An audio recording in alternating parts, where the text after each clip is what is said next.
오늘 본문 말씀인 여호수아서 15장 1절에서 12절 말씀은 지도 한 장을 펴놓은 것처럼 보입니다. 이것은 성령님의 빛 아래에서 보면 이 긴 지명 목록 하나하나가 하나님의 약속이 살아 숨쉬는 증거로 보이게 됩니다. 하나님은 약속하신 것을 반드시 이루시며 그 약속은 우리 삶 속에서 구체적인 형태로 나타납니다. 이스라엘 백성은 요단강을 건너 가나안에 들어왔습니다. 요단 동편에서 르우벤, 갓, 므낫세 반 지파에게 이미 땅을 나누어 주었습니다. 이제 요단 서편, 즉 약속의 땅 본토인 가나안을 9지파 반에게 나누어 주어야 합니다. 땅을 어떻게 나누어야 하는가는 분배의 원칙이 14장 1절에서 5절에 나옵니다. 민수기 34장의 명령대로 제사장 엘르아살, 여호수아 각 지파 족장들의 주도 아래 분배가 진행되었습니다. 주목할 것은 분배 방식입니다. 분배 방식은 제비뽑기였습니다. 그들의 기업은 전쟁에서의 공로, 지파의 크기가 아니라 전적으로 제비뽑기라는 하나님의 주권적인 방법으로 진행되었습니다. 이스라엘에게 제비뽑기는 운이 아니라 하나님의 뜻을 구하는 신앙적인 행위였습니다. 모세의 율법에 완벽히 순종해서 레위 지파의 몫을 따로 정하고 요셉의 아들들에게 2몫을 주었습니다. 즉 기업은 우리가 원하는 대로 받는 것이 아니라 하나님이 정하신 것을 순종으로 받아들이는 것임을 알 수 있습니다. 모세의 명령대로 진행하여 제비를 뽑았는데 놀라운 일이 일어났습니다. 가장 먼저 나온 지파가 유다 지파였습니다. 이것은 우연이 아닙니다. 야곱이 죽기 직전에 12아들을 축복할 때 유다에게 이렇게 선언했습니다. 창세기 49장 8에서 10절 말씀입니다. 유다야, 너는 내 형제의 찬송이 될지라. 내 손이 내 원수의 목을 잡을 것이요 내 아버지의 아들들이 내 앞에 절하리로다. 유다는 사자 새끼로다. 내 아들아, 너는 움킨 것을 찢고 올라갔도다. 그가 엎드리고 웅크림이 수사자 같고 암사자 같으니 누가 그를 범할 수 있으랴. 규가 유다를 떠나지 아니하며 통치자의 지팡이가 그 발 사이에서 떠나지 아니하기를 실로가 오시기까지 이르리니 그에게 모든 백성이 복종하리로다. 르우벤은 육신의 장자였지만 죄로 장자의 명분을 잃었습니다. 요셉은 야곱이 가장 사랑한 아들이었고 2몫을 받았습니다. 그래서 요셉의 아들 므낫세와 에브라임은 각각 한 지파를 형성하여 2몫을 받았습니다. 요셉의 자손이 2지파가 된 것은 야곱이 요셉을 장자로 높였던 축복이 성취된 것입니다. 그러나 하나님은 유다를 영적 장자로 세우셨습니다.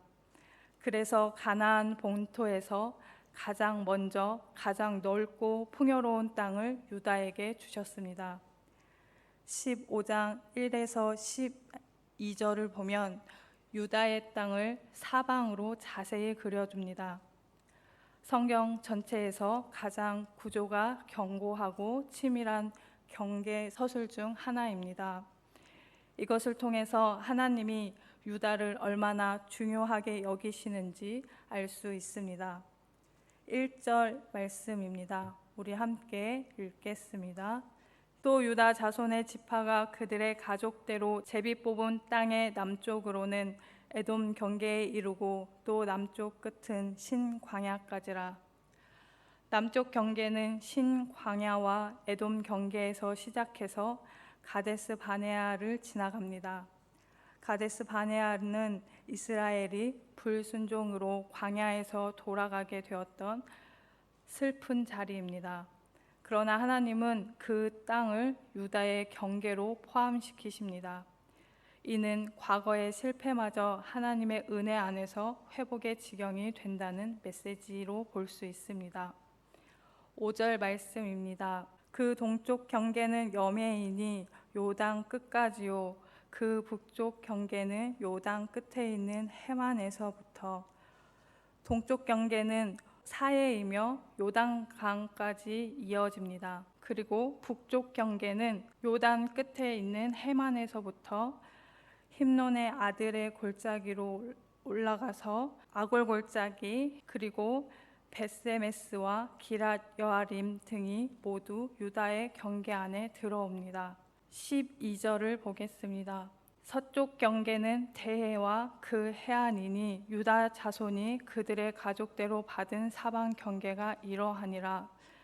서쪽 경계는 지중해 연안입니다. 다른 지파는 한두 절로 끝나는데 유다만 12절에 걸쳐서 길고 세밀하게 설명하고 있습니다. 이 이유는 바로 유다가 영적 장자이기 때문입니다.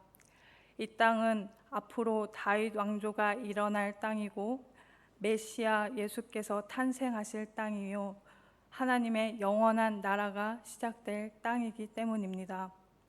그런데 오늘 본문은 조금 특이한 위치에 있습니다.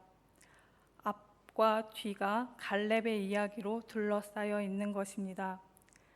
이것은 하나님께서 너희 유다 지파 전체가 받아야 할 기업의 본질이 무엇인지 갈렙을 통해 보여주겠다고 말씀하시는 것 같습니다. 갈렙은 기업이 믿음의 열매임을 보여주는 모델입니다. 먼저 갈렙은 여호와를 온전히 따르는 자였습니다.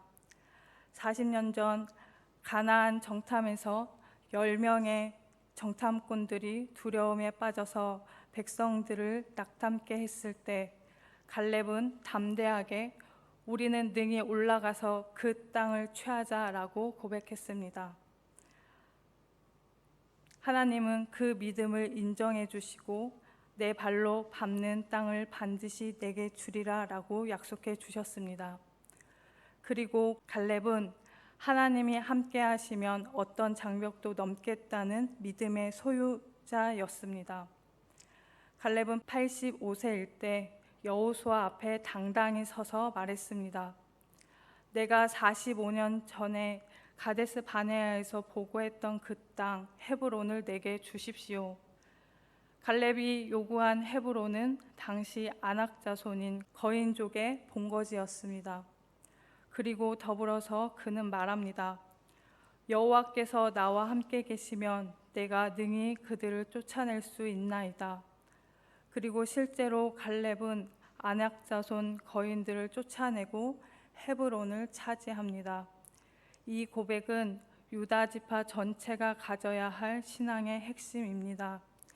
갈렙의 믿음은 공동체를 살리는 기업으로 이어졌습니다. 갈렙이 헤브론을 얻고 그의 딸 악사와 온니엘에게 이어지는 이야기는 한 사람의 믿음이 어떻게 가문 전체와 지파의 영적 분위기를 살리는지 보여줍니다. 갈렙의 이야기가 유다 기업 앞뒤에 놓인 이유는 분명합니다. 유다 지파는 너희가 받은 이 넓은 땅을 진짜로 차지하고 누리려면 갈렙처럼 여호와께서 나와 함께 계시면 이라는 믿음이 있어야 한다고 말씀하시는 것입니다. 공동체 전체의 기업도 결국 개인의 온전한 믿음 위에 세워지는 것임을 기억해야 합니다. 여러분, 유다 지파는 육신의 장자가 아니었지만 하나님은 그들의 영적 장자로 삼으셨습니다. 그리고 그들에게 가장 좋은 땅을 주셨습니다.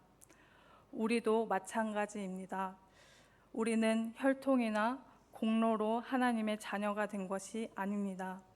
오직 예수 그리스도의 십자가 은혜로 하나님의 자녀가 되었습니다. 베드로서 2장 9절의 말씀을 기억하시기 바랍니다.